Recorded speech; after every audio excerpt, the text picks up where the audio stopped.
সাহিত্য ভাণ্ডারের অসাধারণ গল্পের সমাহার ফিকশন দুনিয়ায় সকলকে জানাই সুস্বাগতম। সঙ্গে রয়েছে আমি দিব্যেন্দু, আর আজ আপনাদের জন্য রয়েছে একটি গ্রাম বাংলার প্রেক্ষাপটে নির্মিত হাড় হিম করা ভূতের গল্প, মৈত্রী চ্যাটার্জির কলমে খেয়াঘাটের কাম পিশাচি। গল্প শোনার পূর্বে আপনাদের বলে রাখি, আজকের গল্পটি শুধুমাত্র প্রাপ্তবয়স্ক শ্রোতাদের জন্য। গল্পে কিছু স্পষ্ট ভাষা ব্যবহার করা হয়েছে, তাই গল্পটি থেকে কচি কাঁচারা দূরে থাকবে। আর হ্যাঁ, দুর্বল ব্যক্তিরা কিন্তু অবশ্যই কানে হেডফোন ব্যবহার করবেন না। সবাইকার সামনে একসাথে শোন। আজকের গল্প পাঠে অভিক সাহা, অন্যান্য চরিত্রে দিব্যেন্দু, কৌশিক, রঞ্জিত, সৌম্য এবং রূপা। প্রচার অঙ্কন, সাউন্ড ডিজাইন ও পরিচালনায় আমি দিব্যেন্দু গোস্বামী। ভিডিওতে দেবদত্ত রায়, শব্দ সংযোজনে সুদেষ্ণা মণ্ডল। তাহলে শুরু করা যাক খেয়াঘাটের কাম পিশাচি।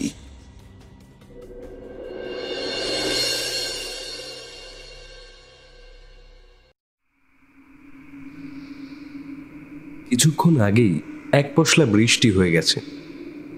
জলে হরেক রকম স্রোত তুলেছে ঝোড়ো হাওয়া।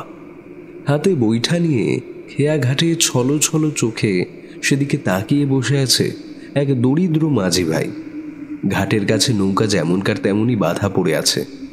মাঝির কোনো ভ্রুক্ষেপই নেই সেদিকে। শহরের হাসপাতাল বাবুরে কয় কি তুই নাকি সেখান থেকে পায়ে লেগেছিস? বাবু তুই কোথায় গেলি রে? কেন গেলি? জানি মুই তোরে অনেক দুঃখ দিয়েছি। এলডিগায় কি মুড়ে সাইরাস হয়ে গেলি? ফিরে আয়, আয় না বউ, ফিরে আয়। সকালের সেই অলক্ষণে মুহূর্তের কথা মনে করে চোখের জল ফেলছিল মাঝি ভাই। এমন সময় মাঝ নদীতে জলের মধ্যে একটা আলোড়নের সৃষ্টি হলো। যদি একটিবারও সে খেয়াল করত তাহলে দেখতে পেত হাঙরের চেয়েও বিশাল ভয়ানক এক বিভীষিকা চোয়াল ফাঁক করে তাকিয়ে আছে তারই দিকে, যেন তাকে গোগ্রাসে গিলে নেবে এখনই।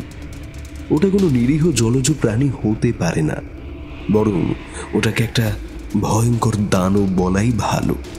গোল গোল চোখ দুটো টুনি বাল্বের মতন ক্রমশ জ্বলছে আর নিভছে। কিন্তু মাঝির মন যে বড়ই উচ্চাটনে রয়েছে আজ। খুব ভোর ভোর সে রওনা দিয়েছিল শহরের উদ্দেশ্যে। সেখানে পৌঁছে খারাপ খবরটা পাওয়ার পর থেকেই আর কোনো দিকে হুঁশ নেই তার। বেঁচে থাকাটাই অর্থহীন মনে হচ্ছে এখন তার কাছে। ওদিকে হাতের কাছে আস্ত একটা শিকার পেয়েও কিন্তু কিছুই করল না জলদানবটা। কেবল জ্বলন্ত দৃষ্টিতে চেয়ে রইল মাঝির দিকে। সেই দৃষ্টিতে শিয়ালের মতন ধূর্ততা থাকলেও কোনো হিংস্রতা ছিল না। বিশাল লেজটা আছড়ে পিছড়ে দানবটা এমনভাবে এদিক ওদিক দেখতে লাগলো সে যেন কাউকে গ্রাস করতে চায় না, যেন সম্পূর্ণ অন্য কারোর অপেক্ষায় আছে, যার জন্য নদী গর্ভ থেকে উঠে এসেছে এই ভয়ঙ্কর রূপ ধরে। মাত্র কয়েক ঘন্টা আগেই জন্ম হয়েছে তার, অথচ জন্মের পর থেকে আকারে ক্রমশ বেড়েই চলেছে সে। ইচ্ছেধারী সাপের মতন সে রূপ বদলায়, আর গোসাপের মতন রং। যেমন এই মুহূর্তে সে রূপান্তরিত হয়েছে এক পরিপূর্ণ জল দানবে। মাঝি ভাই কিন্তু এসব ঘুণাক্ষরেও টের পেল না। কাপড়ের খুঁটে চোখ মুছতে মুছতে একটা দীর্ঘশ্বাস ফেলে ঘাট থেকে উঠে পড়ে সে। পথের ক্লান্তিতে অবসন্ন পা দুটোকে টেনে টেনে কোনো রকমে হেঁটে গেল সামনের ঘরের দিকে। সাঁঝ নেমেছে কিছু আগে। ঘরে ফিরে তুলসী তলায় প্রদীপ জ্বালায় সে। সেদিনও কি বউরে কেন যে সেদিন আকথা কুকথা কইতে গেলাম, ওর কোনো কথা শুনি নাই। মস্ত বড় ভুল করেছি। ফিরে আয় মোর লক্ষ্মী বুট, ফিরে আয়, ফিরে আয়। ফের অশ্রু গড়িয়ে গেল মাঝি ভাইয়ের গাল বেয়ে। হুইসেল দিতে দিতে ঘন্টা 4 পর ট্রেনটা যখন গন্তব্যে এসে পৌঁছালো তখন বেশ রাত হয়ে গেছে। আকাশে খোয়াটে চাঁদের মলিন আলো, পথঘাট তেমন চোখে পড়ছে না ভালো করে। ফাঁকা প্ল্যাটফর্মে ট্রেন থেকে লাফিয়ে এক এক করে নেমে এলো রনিত, নিষাদ এবং কনাদ। শরতের শেষ, তবু বৃষ্টির শেষ নেই। এখন আধ ভাঙা চাঁদ উঠেছে, একটু পরেই হয়তো আবার বৃষ্টি শুরু হয়ে যাবে। একে গ্রাম্য পরিবেশ, তার উপরেই অসময়ের বর্ষা। একটানা ঝিঝি পোকা আর ব্যাঙের ঘ্যাঙর ঘ্যাঙর ডাক, কানে তালা লেগে যাবার জোগাড় হলো তাদের। বহুদিন পর ছুটি পেয়ে নিষাদ আজ তার গ্রামের বাড়ির উদ্দেশ্যে রওনা দিয়েছে। এখনো কিছুটা পথ বাকি আছে। সামনেই খেয়াঘাট, নদীর ওপারেই তাদের গ্রাম। ট্রেন থেকে নেমে বাকি পথটুকু নৌকো করেই যেতে হয়। কিন্তু খেয়াঘাটে এসে ঝামেলায় পড়ে গেল তারা। একটাও নৌকা নেই, চারদিক শুনশান। কিন্তু এমনটা তো কখনো হয় না। তাছাড়া আর কোনো মাঝি না থাকলেও যত রাতেই হোক সুদন মাঝিকে কিন্তু সবসময় পাওয়া যায়। ছেলে ছোকরা থেকে শুরু করে শিশু, জোয়ান, বৃদ্ধ সকলেই সুদনকে খুব পছন্দ করে। অথচ সেই সুদনও এখন খেয়াঘাটে নেই। মহা ফাপড়ে পড়ে গেল নিষাদ। সকাল হলে কোনো অসুবিধাই হতো না, কিন্তু এই বৃষ্টির রাতে নৌকা ছাড়া তার ওপারে যাবে কিভাবে? কনাদ নিষাদকে কনুয়ের গুঁতো মেরে বলল, কি রে ভাই, তুই যে বলেছিলি খেয়াঘাটে সবসময় নৌকা পাওয়া যায়, মাঝি বেটা কোথাও নেশা টেশা করে পড়ে নেই তো? নিষাদ উত্তর দিতে যাচ্ছিল, এমন সময় নদীতে প্রকাণ্ড কোনো মাছের ঘাই মারার শব্দে চমকে উঠল তারা। আর সেই শব্দের সাথেই ভেসে এলো একটা মেয়েলি কণ্ঠ। সুদন মাঝির খোঁজ করতেছেন বাবুরা? মুই চিনি কোথারে। সুদন মাঝিরে এখানে সবাই চেনে, কিন্তু বাবু ও তো আজও নাও বাইকে আসে লাই। ও অনেক দিন ধরে আসছে লাই গই ঘাটে। ইস্পাতের মতন ধারালো ঠান্ডা গলায় সুর করে কথাগুলি বলছিল নদীর পাড়ে বসে থাকা লাজুক স্বভাবের বউটি। চারিদিক শুনশান বলেই হয়তো কথাগুলো হাওয়ায় ধাক্কা খেয়ে ফিরে আসছিল বারবার। বউটার চিবুক পর্যন্ত লম্বা ঘোমটায় ঢাকা। পাড়াগাঁয়ের বউ, তাই মনে হয় শহুরে বাবুদের দেখে অমন ঘুমটা টেনে রেখেছে। কথাটা ভেবে হাসে নিষাদ। বউটার নাম আন্না কালী। প্রথম দেখাতেই নামটা জেনে নিয়েছে সে। আন্নার পরনে কাপড়খানা ভিজে শক শক করছে। নদীতে সদ্য স্নান করে এসেছে বোধহয়, কিংবা বৃষ্টিতে ভিজে গেছে। আকাশের আবছা আলোয় আন্নার ভিজে কাপড়ের আড়াল থেকে ফুটে উঠছে ডক্কা চেহারাটা। প্রস্ফুটিত যৌবন, দেহের প্রতিটা অঙ্গ, বিপজ্জনক খাজ ও ভাঁজগুলো যেন হাতছানি দিয়ে ডাকছে তাদের। আন্নার অমন উপচে পড়া যৌবন দেখে নিষাদ স্বগতোক্তি করে বলে, উফ, খাসা জিনিস একেবারে। ও পাশের ঘরের কাদায় যদি একবার নিয়ে যাওয়া যেত এখন। উফ। ভাবতেই কামোত্তেজক অঙ্গগুলো সজাগ হয়ে উঠল তার। তলপেটের নিচে সেই লক্ষণ প্রকাশ পাচ্ছে ক্রমে। তবে অনেক রাত হয়ে গেছে, পাছে বাড়ি পৌঁছতে আরো দেরি হয়ে যায়। তাই মনের ইচ্ছাটাকে দমিয়ে আক্ষেপের সুরে বলে ওঠে, ওহো, আমি তো প্রতি মাসে সুদনের নৌকোতে যাই। নদীর ওপারে বেনে গায়ে আমার বাপ ঠাকুরদের ফিটে। মাঝে অবশ্য বেশ কয়েক মাস গ্রামে আসতে পারিনি, কিন্তু সুদনের কি হলো হঠাৎ? আর এই খেয়াঘাটে তোমাকেও তো আগে কখনো দেখিনি। আন্না, নতুন এসেছো নাকি এই গায়ে? আন্না কোনো উত্তর দিল না, ফিক ফিক করে হাসলো শুধু। নিষাদ চিন্তিত মুখে বলল, আচ্ছা, আমার সঙ্গে এবারে 2 বন্ধু এসেছে, গ্রাম দেখাতে নিয়ে এসেছি ওদের। আচ্ছা, এখন কি হবে? সুদনকে ছাড়া ওপরে যাবো কি করে? নিষাদের কথায় আন্না এবার ঘোমটার আড়াল থেকে খোনা গলায় হেসে উঠল খিলখিল করে। এমন শুনশান নিস্তব্ধ পরিবেশে সেই হাসি পিলে চমকে দিয়েছে তাদের। কনাদ ও রনিতের মনের অবস্থাও একই রকম। আন্না তাদের মনের ভাব টের পেয়ে বলল, চিন্তা কইরে না বাবুরা, মুই আছি তো, মুই ঠিক নিয়ে যাব উপারে। শুনে অবাক হয়ে গেল সবাই। বাবা, তুমিও পারো নৌকা চালাতে? স্তম্ভিত হয়ে প্রশ্ন করল নিশাদ। আন্না বলল, হ বাবু, মুই তো জাইলার মাইয়া, আমাদের জলে কাটে সারাটা জীবন। আন্নার কথা শুনে তারা নিশ্চিন্ত হলো কিছুটা। তবে একটা ব্যাপার ভেবে ভারী কৌতূহল হলো তাদের। কনাদ চাপা স্বরে বলে ওঠে, এই এত রাতে বউটা একা একা নদীর পাড়ে বসে আছে, ভয় ডর বলে কিছু নেই নাকি ওর? ভূত প্রেত আলাদা কথা, মানুষের ভয় তো থাকে। নিশাদ ঠোঁট উল্টে বলে, কি জানি ভাই, আমিও তো ওই একই কথাই ভাবছি। রনিত কিন্তু আগাগোড়াই চুপচাপ রয়েছে। ওর সমস্ত মনোযোগ একত্রিত হয়ে আছে আন্নার জলে ভেজা শরীরের দিকে। কামুক দৃষ্টিতে বারবার তার আপাদু মস্তক দেখে চলেছে এক মনে। যাই হোক, অবশেষে নোঙর খুলে নদীর বুকে নৌকা ভাসালো আন্না। ওরা তিনজন নৌকায় চড়ে বসলো আয়েশ করে। রনিত নিশাদের অফিসেরই সহকর্মী এবং ঘনিষ্ঠ বন্ধু, আর কনাদ সম্পর্কে নিশাদের আপন মাস্তুতো ভাই। ট্রেন জার্নি করে ক্লান্ত হয়ে পড়েছিল ওরা। নদীর শীতল হাওয়ায় প্রাণটা জুড়িয়ে গেল এবার। কিছুক্ষণ পর নিশাদের হঠাৎ খেয়াল হলো নৌকায় হাল ধরার তো কেউ নেই। সঙ্গে সঙ্গে সভয় বলে ওঠে, আনা, নৌকার গতিপথ নির্ণয় হবে কি করে? সুদনের সাকরেদ ঘনসারও তো কোনো বার্তা নেই আজ। ঘনসাই তো নৌকার হাল ধরে প্রতিবার। আন্না তাকে আশ্বস্ত করে বলে, ডরে নাই বাবু, আমি সামলি নেব খানে। এদিকে নৌকা যখন প্রায় মাঝ নদীতে, নিশাদের শরীরের চাপা খিদেটা চাগার দিয়ে উঠল আবার। আচ্ছা আন্না, তোমার বাড়ি কোথায়? কে কে আছে তোমার বাড়িতে? আন্নার মুখে তখনও সেই লম্বা করেই ঘোমটাটা টানা রয়েছে। নিশাদ লক্ষ্য করে দেখল জোরে হাওয়া দিচ্ছে, অথচ আন্নার ঘোমটাখানা একটুও সরছে না। তবে তার কাপড় চোপড় আগের চেয়েও বেশি ভিজে আলু থালু হয়ে আছে।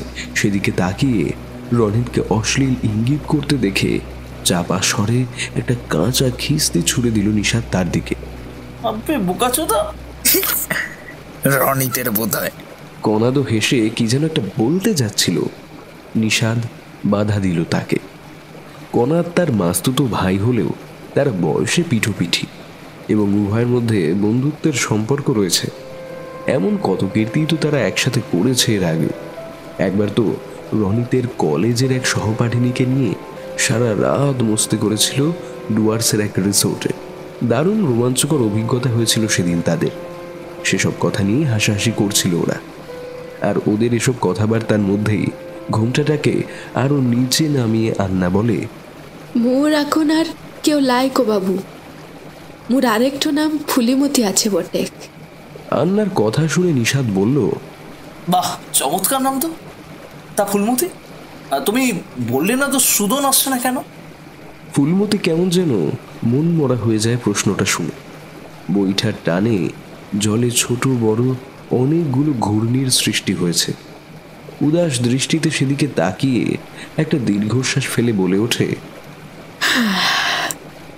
তা জানি নে গো বাবু, মনে হয় সুদনের কোনো খারাপ অসুখ টসুখ করছে। কাল সাঁঝের বিলায় গায়ের মনীষীরা কথাটা কইতেছিল বটে। মোর তো এখন আর এই গ্রামে আর থাকিলাই, তাই সুদিনের কি অসুখ হয়েছে তা ঠিক বলতে পারবো নিকো। নতুন কোম্পানিতে চাকরি নেবার পর থেকে কাজের চাপ খুব বেড়ে গেছে। ফলে প্রায় 8 মাস বাদে আজ নিশাদ তার গ্রামে যাচ্ছে।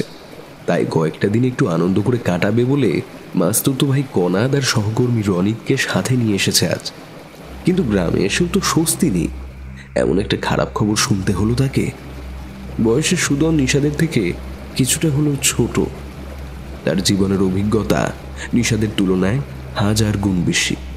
প্রতিবার নৌকা পারাপারের সময় নিজের জীবনের কত বিচিত্র ঘটনা ও অভিজ্ঞতার কথা যে সুদন তাকে শুনিয়েছিল তার ইয়ত্তা নেই।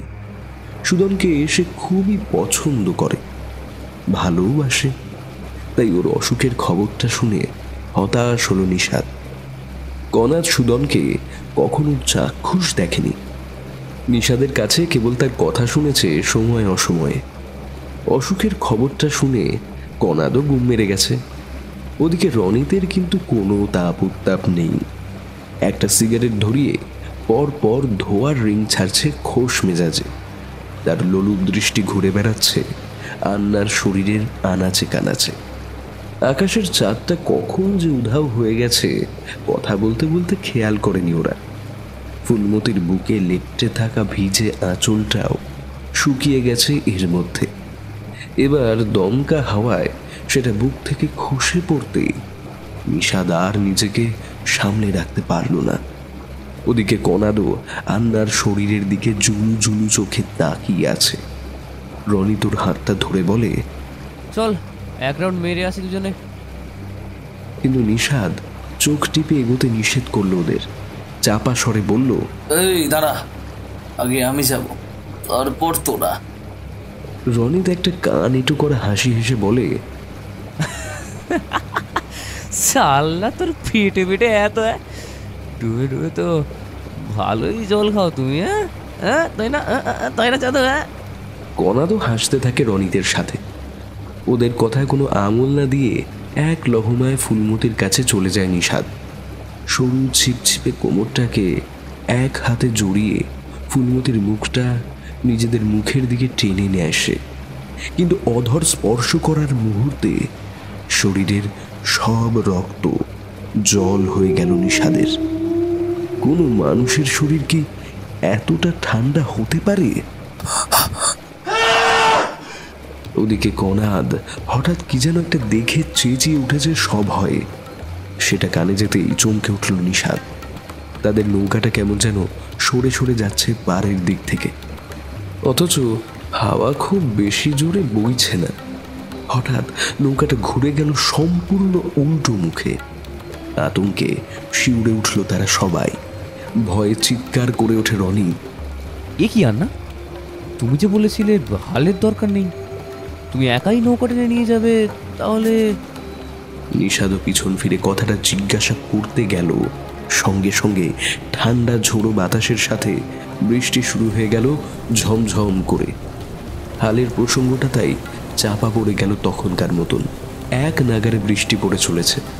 ঠান্ডা ভেজা হাওয়ায় শীত করছে সকলে। তারা লক্ষ্য করে দেখল আন্নার পরনের কাপড়টা তলপেট থেকে খানিকটা নিচে নেমে গেছে। রনিত সেদিকে তাকিয়ে একটা কান এঁটো করে হাসি হেসে বলল, এবার একটু ওই গরম হওয়া দরকার রে ভাই, মানে বড় শীত করেছে আমার, বুঝতে পারছিস তো?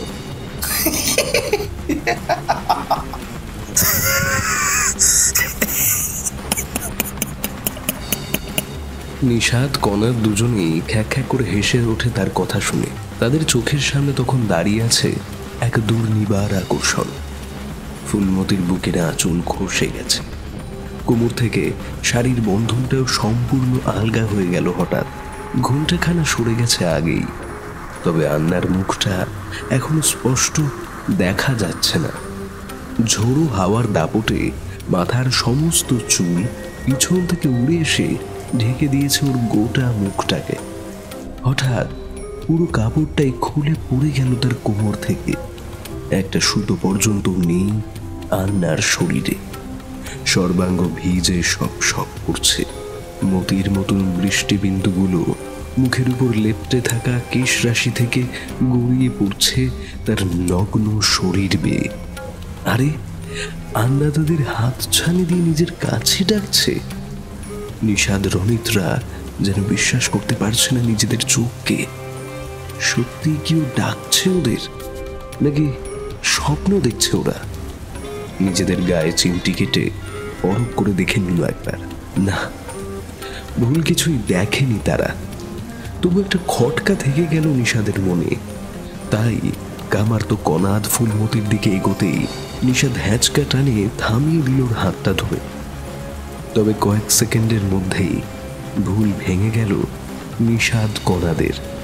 ফুলমতি তাদের নয়, রনিতকে ডেকেছে।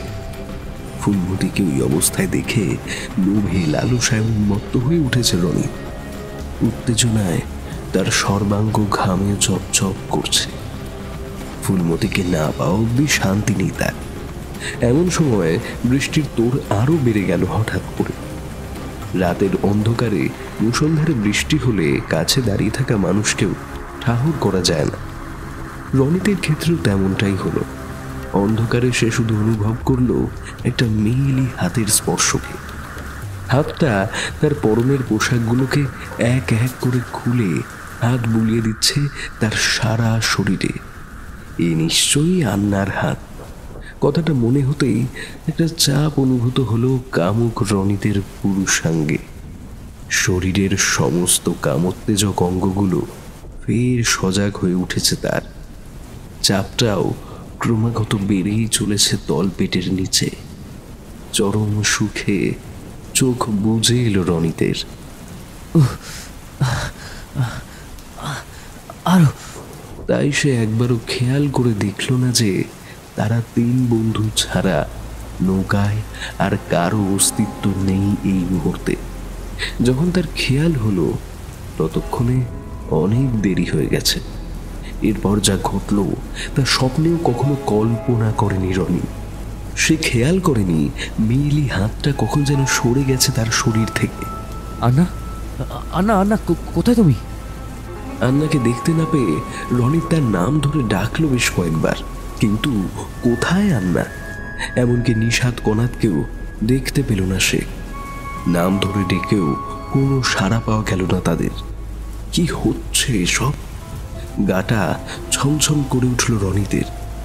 বৃষ্টির তোড়ে না হয় কাউকে দেখা যাচ্ছে না, কিন্তু সে তো চিৎকার করে বারবার তাদের নাম ধরে ডাকছে। তাহলে কেউ শুনতে পাচ্ছে না কেন? ছইয়ের উপাসে তো বসেছিল ওরা, ভিতরে ঢুকে ঘুমিয়ে পড়েনি তো? কথাটা মনে হতেই রনিত হাতড়ে হাতড়ে এগিয়ে গেল ছইয়ের দিকে। ওদিকে নিশাদ ও কনাদ কি যেন একটা দেখে বাকরুদ্ধ স্তব্ধ হয়ে গেছে। তারা সবকিছু দেখতে পাচ্ছে অথচ কিছু বলতে পারছে না।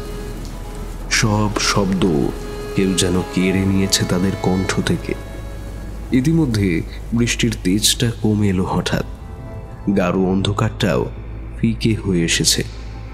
আকাশে যতটুকু আলো ছিল তাতে স্পষ্ট বোঝা যাচ্ছে রনিতের মুখটা কোনো অজানা আতঙ্কে ফ্যাকাশে রক্ত শূন্য হয়ে গেছে। হঠাৎ ছইয়ের ভিতর থেকে একটা খিলখিল করে হাসির শব্দ ভেসে এলো। এ তো আন্নার গলা ভেবে অনেকটা নিশ্চিন্ত হলো রনি। ভয় ভুলে উকি মেরে দেখল ওই তো ছইয়ের বাইরে বেরিয়ে হাসি মুখে দাঁড়িয়েছে আন্না। এখনো তাকে হাতছানি দিয়ে ডাকছে নিজের কাছে। তবে পরনের কাপড়টাকে সে আবার ভালো করে শরীরে জড়িয়ে নিয়েছে। মুখের কিছুটা অংশ শুধু ঘোমটায় ঢাকা। নাকের নিচে আন্নার সাদা ধবধবে দাঁতের শাড়ি ঝিলিক দিচ্ছে। লাল টুকটুকে রসালো ঠোঁটের কিছুটা অংশ দেখা যাচ্ছে এখন। ঠোঁট দুটো যেন মিলনের আকাঙ্ক্ষায় তীর তীর করে কাঁপছে। অথচ কয়েক সেকেন্ড আগে তন্ন তন্ন করে খুঁজেও তার কোনো হদিশ পায়নি রনি। তবে ওই মুহূর্তে সেসব চিন্তা মন থেকে ঝেড়ে ফেলে আন্নাকে চেপে ধরে টেনে নিয়ে গেল ছইয়ের ভেতরে। তারপর সম্ভোগের বাসনায় আন্নার প্রজাপতির মতন সুন্দর দুটো উষ্ণ ঠোঁটে ঠোঁট রেখে গভীর চুম্বনের আশ্লেষে জড়িয়ে ধরল তাকে। কিন্তু কোথায় আন্না? একটা শক্ত মতন কিছু তার ঠোঁটে ঠেকতেই আটকে উঠল রনিত। লাইটারটা কোনো মতে পকেট থেকে বের করে জ্বালিয়ে দেখল অন্ধকারে সে এতক্ষণ যেটাকে ফুলমতির নরম ঠোঁট ভেবে চুম্বন করছিল সেখানে এই মুহূর্তে উঁচু হয়ে আছে একটা হাঙরের মতন বিশাল দৈত্যাকার মাছের শক্ত দুটো চোয়াল। সুচালো তীক্ষ্ণ দাঁতের শাড়ি নিয়ে চোয়ালটা একবার খুলছে একবার বন্ধ হচ্ছে, আর তার সাথে ভেসে আছে একটা ক্রুদ্ধ গর্জন। রনিতের মনে হলো ওটা কি আদৌ কোনো মাছ? ওটা তো হাঙরও নয়, ওটা নিশ্চয়ই ভয়ঙ্কর কোনো আদিম জলজ দানব। ভাবতে ভাবতেই দানবটা রনিতের ঠোঁট দুটো কামড়ে ধরলো তার ধারালো দাঁতের ফাঁকে। এখনই গ্রাস করে নেবে তার গোটা শরীরটাকে। রনিতের রক্তাক্ত ক্ষতবিক্ষত ঠোঁট দুটো কথা বলার সব শক্তিটুকু হারিয়ে ফেলেছে এখন। গলা দিয়ে কোনো রকমে একটা গোঙানির মতন শব্দ বাইর করতে পারলো শুধু। নিজেকে ছাড়াবার ক্ষমতা নেই তার। ইতিমধ্যে প্রবল ধস্তাধস্তিতে ছইয়ের ভিতর থেকে রনিতের রক্তাক্ত শরীরের কিছুটা অংশ বাইরে বেরিয়ে এসেছিল। নিষাদ কনাদও এতক্ষণ নিজেদের অস্তিত্বটুকুও ভুলে গিয়েছিল বোধ হয়। রনিতের গোঙানির শব্দে সম্বিত ফিরে পেল তারা। ওই ভয়ঙ্কর জলদানবটার সাথে যুঝবার ক্ষমতা তাদের কারোর নেই। তবুও রনিতকে বাঁচাবার চেষ্টা করতেই হবে। তাই সাহসে ভর করে নিষাদ সেদিকে এগিয়ে গেল। কিন্তু ওরা রনিতের দিকে যেতেই আমূল পাল্টে গেল সেই জল দেওর চেহারাটা। যেখানে এতক্ষণ দেওটা বসেছিল, এই মুহূর্তে কার যেন একটা লম্বাটে ছায়া এসে পড়েছে সেখানে। ছায়াটা মাটি থেকে এক লাফে উঠে দাঁড়ালো হঠাৎ। তারপর রনিতকে দু হাতে উপরে তুলে সজোরে নৌকার শক্ত পাটাতনের উপর ফেলে দিল আছাড় মেরে। অতিরিক্ত রক্তপাতে অজ্ঞান হয়ে লুটিয়ে পড়েছে রনি। ধীরে ধীরে সেই ছায়া অবয়বটা স্পষ্ট হলো এবার। সেদিকে তাকিয়ে নিষাদের চাপা স্বরে ভয়ে ভয়ে বলল, তুমি কি না নাকি অন্য কেউ? কোনো উত্তর দিল না ছায়ামূর্তিটা। শুধু একটা ভয়ঙ্কর নারকীয় শব্দ বেরিয়ে এলো তার নাক ও মুখের গহ্বর থেকে। চরম আতঙ্কে কনাদও তখন থরথর করে কাঁপছে। যে অস্বাভাবিক দৃশ্য তারা নিজের চোখে ঘটতে দেখেছে তার ব্যাখ্যা কে দেবে তাদের? কিন্তু ভয় পেলেও মানুষের কৌতূহল বিলীন হয়ে যায় না। নিষাদও তার ব্যতিক্রম হলো না।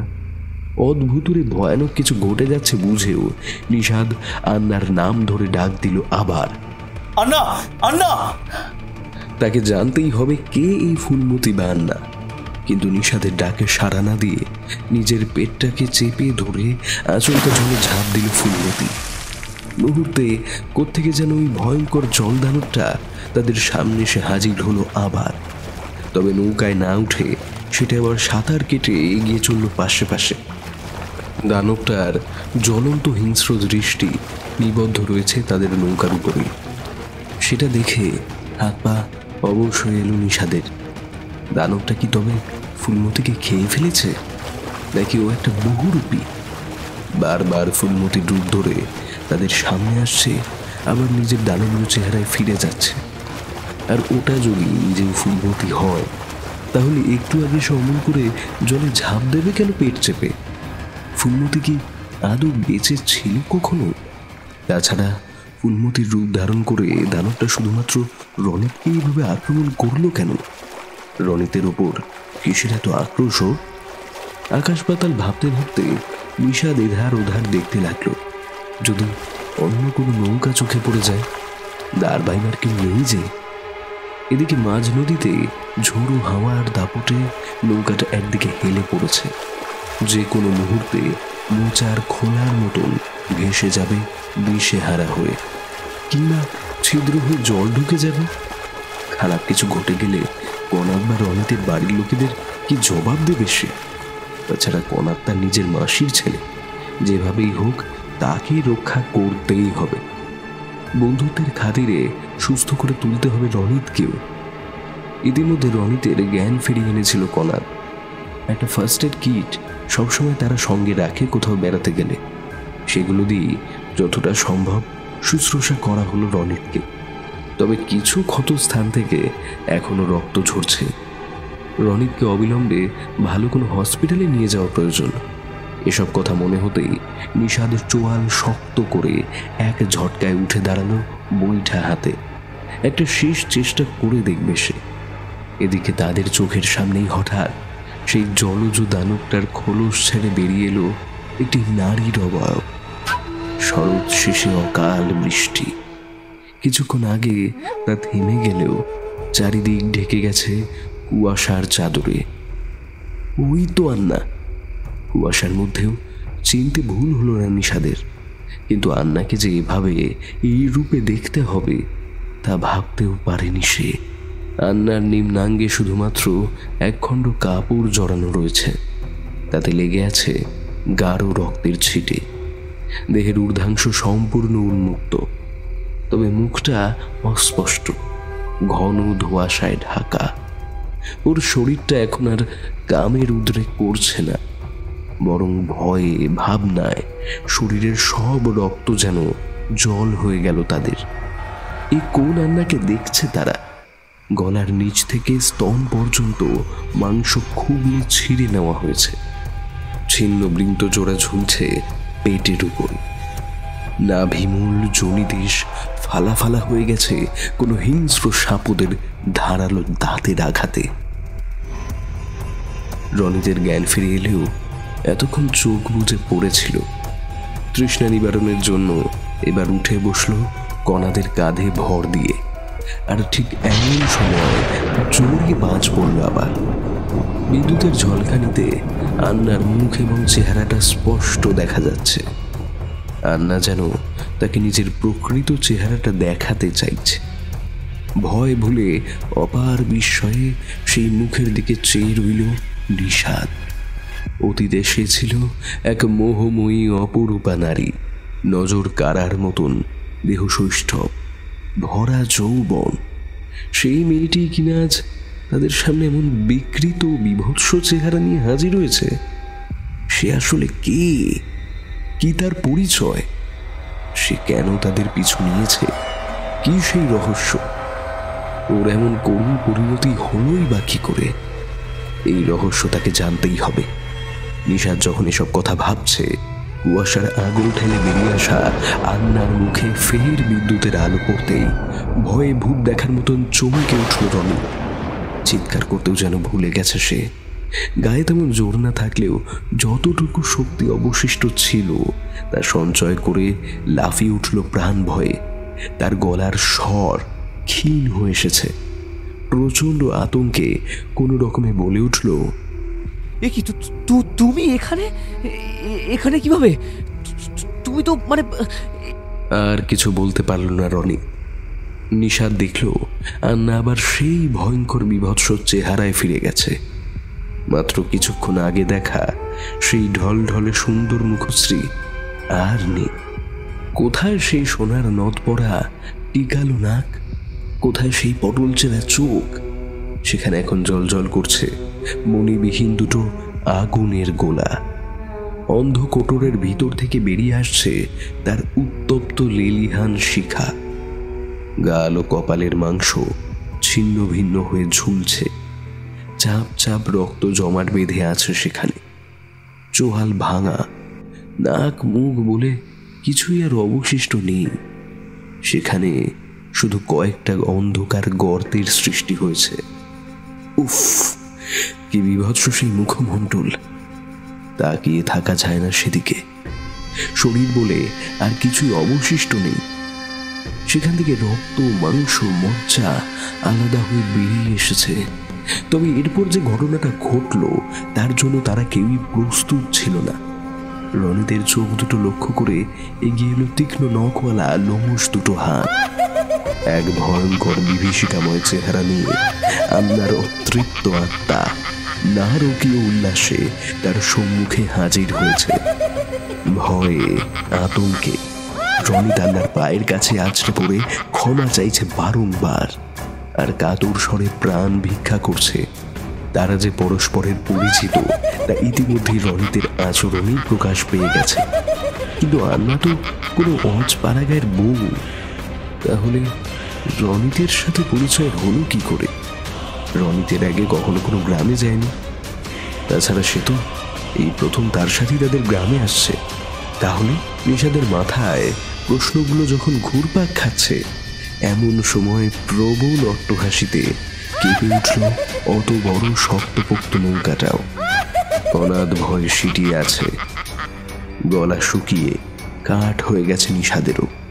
আন্না হাসতে হাসতে রনিতের চুলের মুঠি ধরে স্পষ্ট ভাষায় বলছে, সেদিন আমিও অনেক অনুনয় বিনয় করেছিলাম, তোর হাতে পায়ে ধরেছিলাম, কিন্তু তুই ছাড়িসনি আমাকে।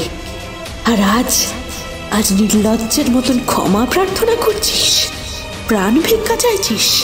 এবার সাক্ষাৎ মৃত্যুর জন্য প্রস্তুত হয়ে যাবে নরাধম, নরকেও ঠাঁই হবে না যে তোর। রনি যে অত্যন্ত ঘৃণ্য কোনো অপরাধ ঘটিয়েছে তাদের অজান্তে, তা বুঝতে বাকি রইল না নিশাদের। কিন্তু কি সেই অপরাধ যার জন্য ও আজ মৃত্যু মুখে পতিত হতে চলেছে? রনিতের দিকে ভুরু কুচকে তাকাতেই মাথা নিচু করে বসে রইল সে।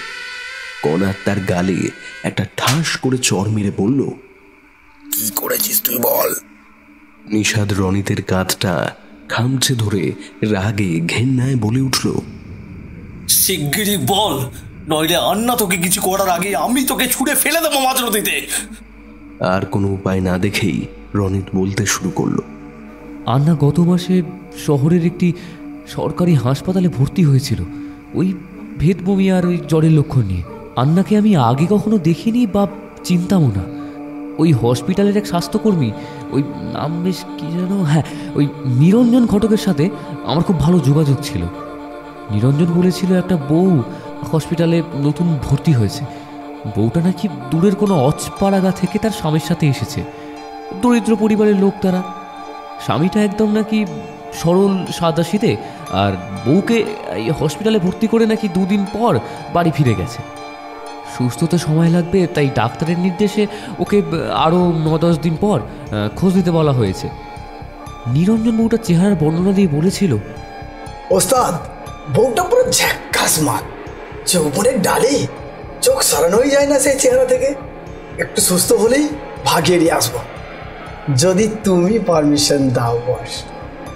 আমি এক কথায় রাজি হয়ে গিয়েছিলাম।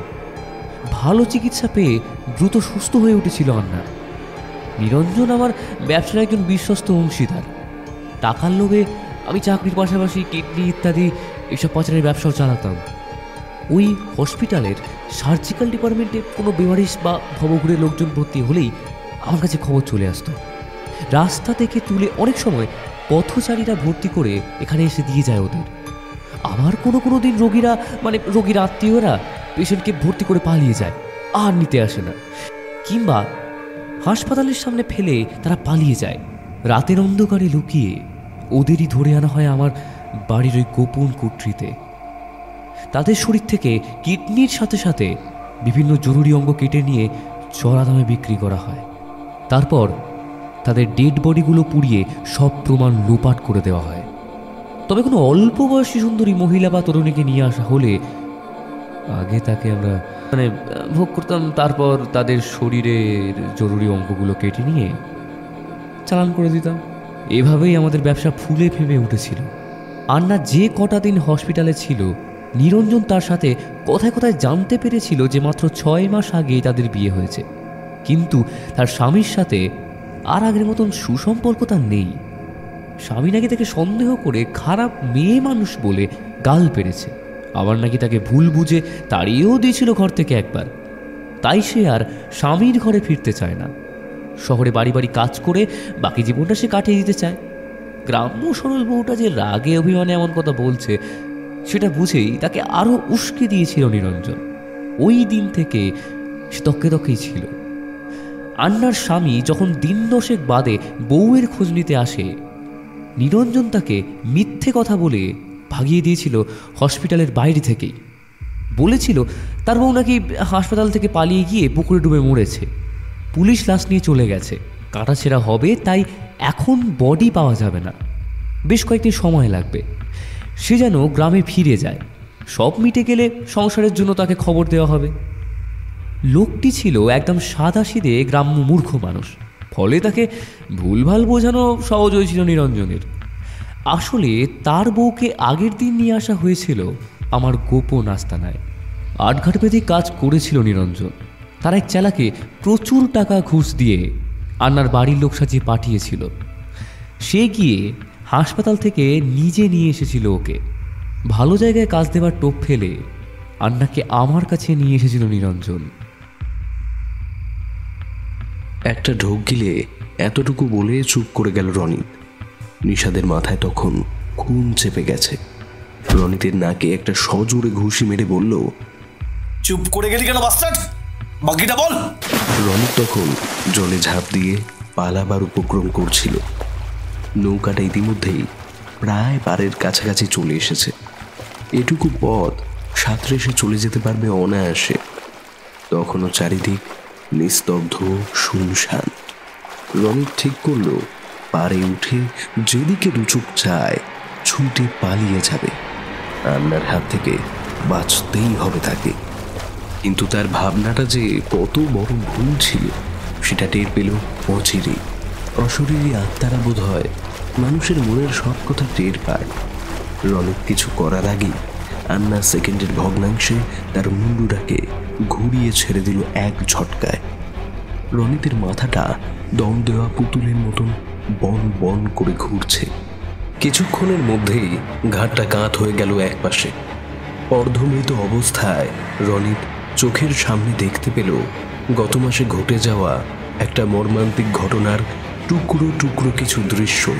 তবে চোখের সামনে ভেসে উঠল বললে ভুল বলাই হবে। বরং বলা ভালো যে কেউ যেন জোর করেই ওই দৃশ্যগুলোকে সিরিয়ালের রিক্যাপের মতন পরপর সাজিয়ে দিয়েছে রনিতের চোখের পর্দায়। সে দেখতে পেল একটা আলো আধারির ঘর, একটা অপারেশন থিয়েটারের দৃশ্য। বেডে সাদা চাদরে ঢাকা একটা শরীর আধ শোয়া হয়ে আছে। চাদরটা এক টানে সরিয়ে দিতেই দেখা গেল সম্পূর্ণ নগ্ন এক শ্যামা তন্নি নারীকে। কালো রেশমের মতন ঘন কালো এক মাথা চুল, সেটির সিঁদুর সামান্য ঘেটে গেছে। আকর্ষণীয় দেহলতা, অপূর্ব সেই মুখশ্রী। বউটার নাম ঝিনুকমালা। ওষুধের প্রভাবে আচ্ছন্নের মতন পড়ে আছে সে। সেদিকে তাকিয়ে কামার তো রনিত খিক খিক করে একটা দেতো হাসি হেসে বলল, ব্যাপক মাল তো শালা, এখনো সম্পূর্ণ জ্ঞান হারায়নি দেখছি। অন্য কোনোর মতো ওই ওই বিয়নো মালে নয়, বেশ ক্যালি আছে এটার। কেন ওই খাসা জিনিস, আরে তরপিয়ে তরপিয়ে ভালোই খেলা যাবে অনেকক্ষণ ধরে। হ্যাঁ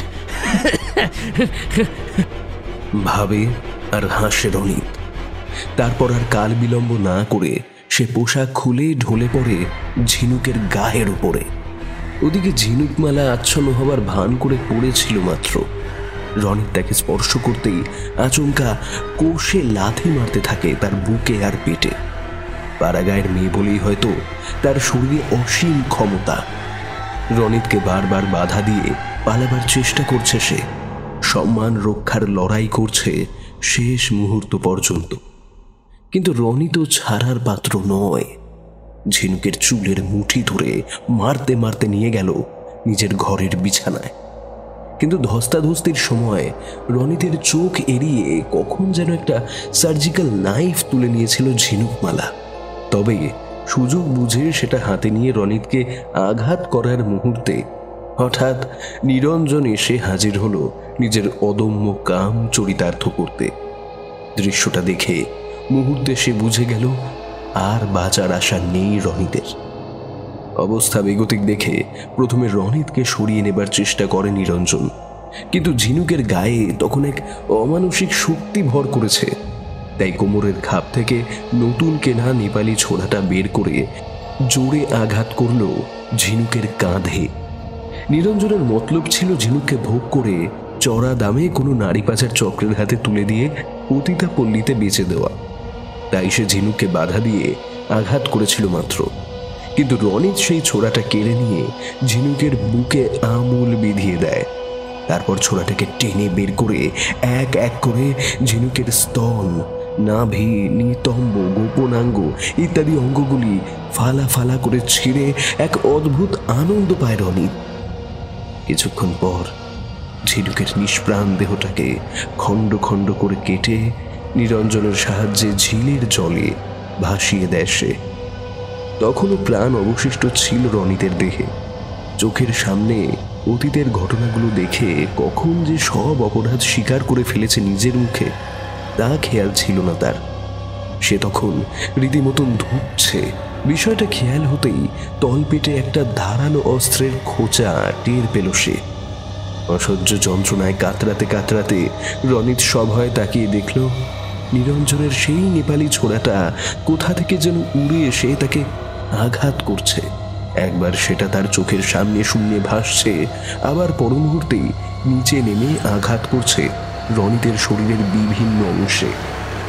এ যে এক ভয়ানক অদ্ভুতরে কাণ্ড।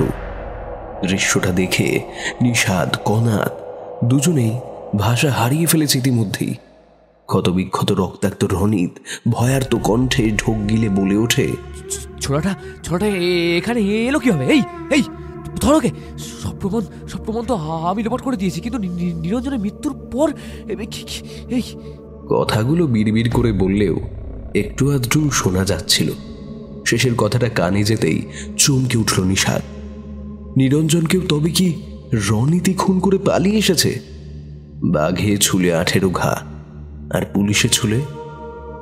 সত্যি যদি পুলিশ ওকে ধাওয়া করে গ্রামে চলে আসে, তাহলে খুনের আসামির সাথে সাথে বিনা অপরাধে তারাও ফেসে যেতে পারে। ভেবে শিউরে উঠল নিষাদ। ওদিকে ছোড়াটাকে ওই অবস্থায় দেখে ভয়ে থরথর করে কাঁপছিল রনিত। এমনিতেও তার প্রাণবায়ু প্রায় ফুরিয়ে এসেছে। তবু বাঁচার শেষ চেষ্টাটুকু করতেই ছোড়াটা ফের শূন্যে উঠে তীর বেগে ছুটে এলো তার পুরুষাঙ্গের দিকে। ফিনকি দিয়ে রক্ত বেরিয়ে মুহূর্তে রক্তবর্ণ ধারণ করল গোটা নৌকাটা। কোনো এক মায়া বলে তার গগন বিদারী কান ফাটানো আর্তনাদ গ্রামবাসীদের কারো কানেই পৌঁছালো না। আন্না ওরফে ঝিনুকমালা ঐশাচিক উল্লাসে রনিতের বুক, পেট, হাত পা চিরে ফালা ফালা করে দিল তার তীক্ষ্ণ নখের আঘাতে। গলার নলিটা কুচ করে কেটে দিতেই পাঠা কাটার মতন ছটফট করতে করতে রনিতের দেহটা শেষবারের মতন লাফিয়ে উঠল। তারপর স্তব্ধ হয়ে গেল চিরদিনের জন্যে। রনিত ঘোর অপরাধী, ক্ষমার অযোগ্য, তবু মানুষ তো। তাই চোখের সামনে সেই নারকীয় দৃশ্য দেখে নিষাদ ও কনাদ দুজনেই মাথা ঘুরে পড়ে গেল। ঝিনুক হত্যার সমস্ত প্রমাণ লোপাট করার পর নিরঞ্জন রনিতকে আক্ষেপের সুরে বলেছিল, রাগের মাথায় লাশটা কুচি কুচি করে কেটে জলে ভাসিয়ে দিল উস্তাদ। একটু চেখেও দেখা হলো না মালটাকে। তোমার জন্যই লাফড়া হয়ে গেল। একটু যদি চোখ কান খোলা রাখতে, তাহলে ও তোমায় অ্যাটাক করতে পারত। দুজনেই বেশ খেলিয়ে খেলিয়ে পরখ করতাম মনের সুখে, তারপর মোটা টাকায় বেঁচে দিতাম। আর হলো না। রনিতের মনেও সেই আফসোসটা ছিল। নিরঞ্জনের কথায় সায় দিয়ে সে বলেছিল, আমিও তো পরখ করতে চেয়েছিলাম, কিন্তু নিজেকে বাঁচাতে মেরে ফেলতো না মালটাকে। যাই হোক, ওই ঘটনার পর একদিন মধ্যরাতে নিরঞ্জনের গলা কাটা ছিন্ন ভিন্ন মৃতদেহ পাওয়া গেল রনিতের বেডরুমে। রনিত কি একটা কাজে নিরঞ্জনকে তার বাড়িতে রেখে দিন দুয়েকের জন্য কোথাও গিয়েছিল। ফিরে এসে দেখে পুড়ে কালো হয়ে যাওয়া ধর, হাত পা ছড়িয়ে ছিটিয়ে পড়ে আছে চতুর্দিকে, যেন হঠাৎ কোনো বিস্ফোরণে উড়ে গেছে তার দেহটা। কাটা মুন্ডুটাকে কে যেন বিছানার মাঝখানে বসিয়ে রেখে গেছে। নিরঞ্জনের সেই অস্বাভাবিক মৃত্যু দেখে রনিত প্রচণ্ড ভয় পেয়ে যায়। তবে পর মুহূর্তে তার মনে হয় কোনো বিরোধী পক্ষ হয়তো তাদের ব্যবসা ডুবিয়ে দিতে এমন নৃশংসভাবে হত্যা করেছে নিরঞ্জনকে। পুলিশি ঝামেলা থেকে রেহাই পেতে সমস্ত প্রমাণ লোপাট করার পর গা ঢাকা দেবার সিদ্ধান্ত নেয় রনিত। নিরঞ্জনের 3 কুলে কেউ ছিল না, তবে হসপিটালের তরফ থেকে একটা নিখোঁজ ডায়েরি করা হয়েছিল তার নামে। পুলিশ এখনো তাকে ট্রেস করতে পারেনি। নিরঞ্জন যে রনিতের সাথে গোপনে কিডনি পাচারের ব্যবসা ফেলেছিল সে কথা কারো জানা ছিল না। তবু যদি পুলিশ কোনোভাবে তার সন্ধান পেয়ে যায়, সেই ভয়ে কিছুদিন এধার ওধার লুকিয়ে ছদ্মবেশে ঘুরে বেরিয়েছিল। তারপর নিরঞ্জনের কেসটা থিতিয়ে এলে আবার স্বাভাবিক জীবনযাপন শুরু করে দেয়। ইতিমধ্যে নিষাদ তার গ্রামের বাড়ি নিয়ে যাবার প্রস্তাব দিলে সঙ্গে সঙ্গে প্রস্তাবটা লুফে নেয়। গ্রাম্য পরিবেশে বেশ কিছুদিন নিশ্চিন্তে থাকা যাবে ভেবে, কিন্তু সে জানত না যে গ্রামে তার জন্য কোন ভয়ঙ্কর বিভীষিকা অপেক্ষা করে আছে।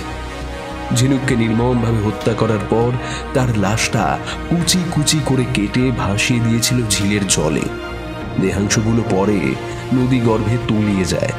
এক জল পিশাচ সেই ছিন্ন ভিন্ন অঙ্গগুলোকে পর পর জোড়া লাগিয়ে তার অলৌকিক ক্ষমতার দ্বারা ঝিনুকের আত্মাকে আহ্বান করে প্রতিস্থাপন করেছিল সেই দেহে। সৃষ্টি করেছিল এক মহা শক্তিশালী ভয়ঙ্কর জল পিশাচিনী। জন্মের মাত্র কয়েক ঘন্টার মধ্যেই মায়া বলে সে রূপান্তরিত হয় এক ভয়ঙ্কর জলজ দানবে।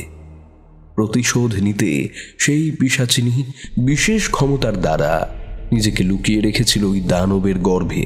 পিশাচী রূপে জন্ম নিয়ে প্রথমেই সে রনিতের অনুপস্থিতিতে নিরঞ্জনকে হত্যা করে, তারপর সঠিক সময়ের অপেক্ষায় থাকে।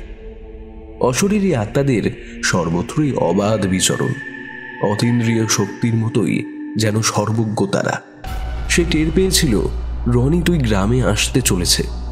আন্নার রূপ ধরে আজ তাই ঝিনুক এসে হত্যার চরম প্রতিশোধ নিয়ে গেল।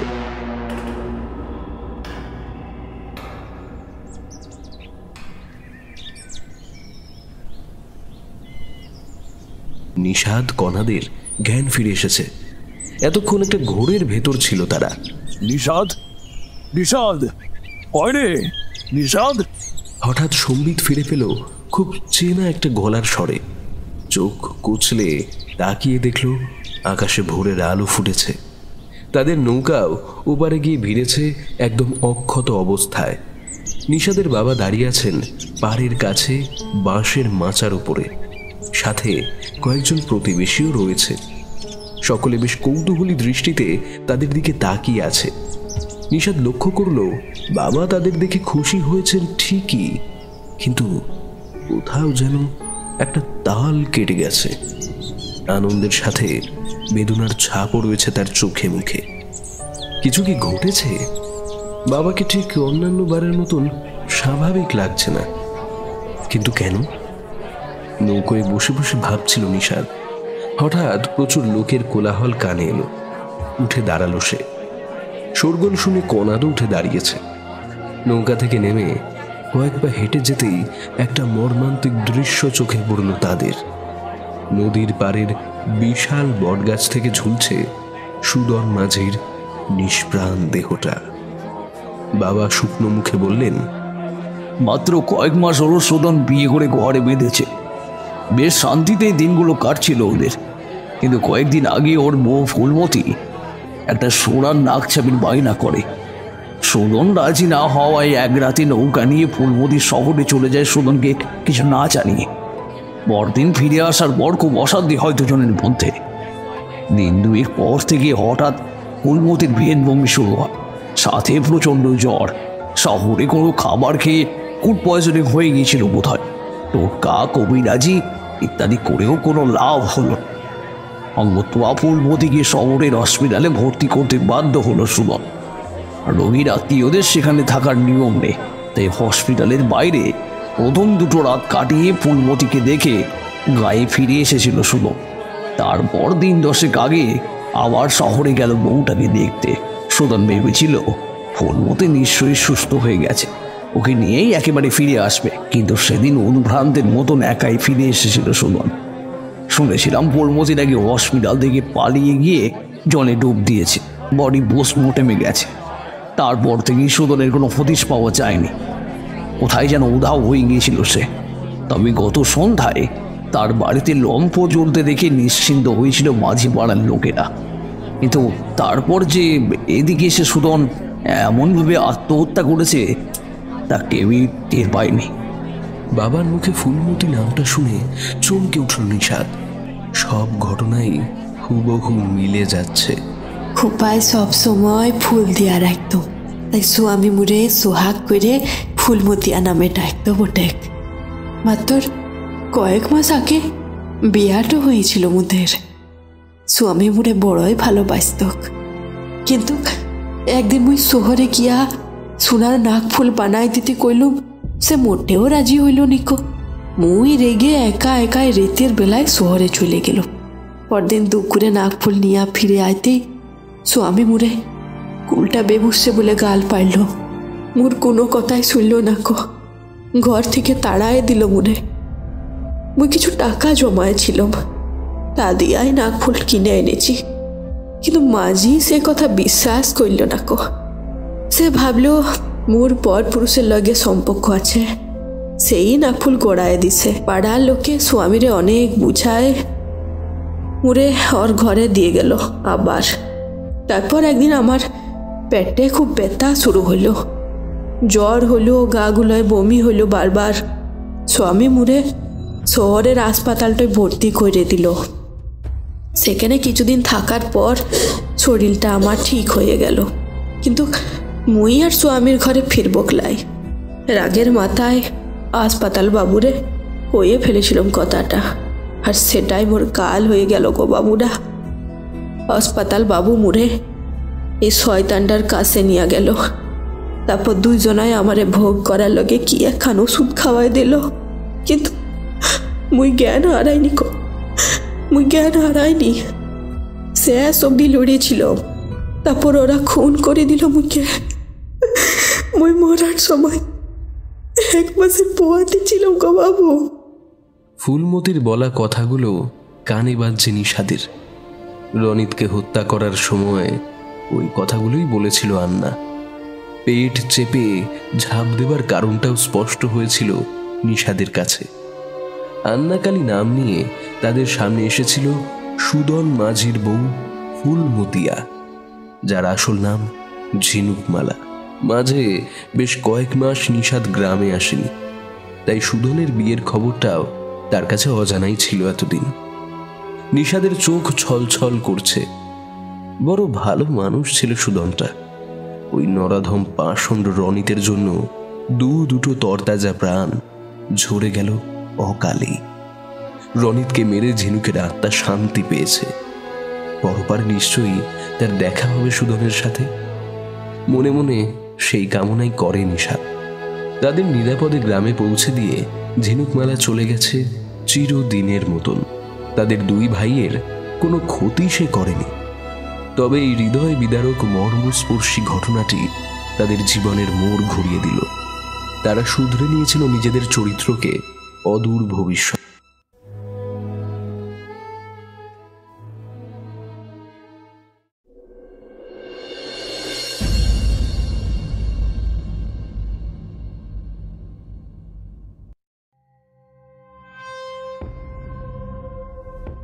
আপনারা শুনছিলেন ফিকশন দুনিয়ার বিশেষ নিবেদন মৈত্রেয়ী চ্যাটার্জির কলমে গ্রাম বাংলার প্রেক্ষাপটে হাড় হিম করা প্রাপ্তবয়স্ক ভূতের গল্প খেয়াঘাটের কাম পিশাচি। আজকে কথকের চরিত্রে অভিক সাহা, কণাদের চরিত্রে কৌশিক দাস, আন্নাকালী, ফুলমতি যাই বলেন না কেন তার চরিত্রে ছিল রূপা মুখার্জি। মাঝি নিষাদ ও নিষাদের বাবার চরিত্রে আমি দিব্যেন্দু, রনিতের চরিত্রে সৌম, নিরঞ্জনের চরিত্রে রঞ্জিত। আজকের গল্পটি কেমন লাগলো তা অবশ্যই কমেন্ট সেকশনে জানাতে ভুলবেন না। আর অবশ্যই চ্যানেলটি সাবস্ক্রাইব করে আমাদের পাশে থাকবেন। পরবর্তী সপ্তাহে আমরা আবার আসছি আরও একটি নতুন থ্রিলার গল্প নিয়ে। আর হ্যাঁ, এরকম প্রাপ্তবয়স্ক গল্প আপনারা শুনতে চান কিনা অবশ্যই কিন্তু কমেন্ট সেকশনে জানাবেন, আবারও বললাম। আর হ্যাঁ, আর একটা কথা, সাবস্ক্রাইবটা করবেন, কেননা লাইকটাও করবেন, মানে আমরা উৎসাহিত হই এই কারণে বলছি। যাই হোক, তাহলে পরবর্তী সপ্তাহে দেখা হচ্ছে। ততদিন ভালো থাকবেন, সুস্থ থাকবেন আর সুরক্ষিত থাকবেন। চলি, বাই।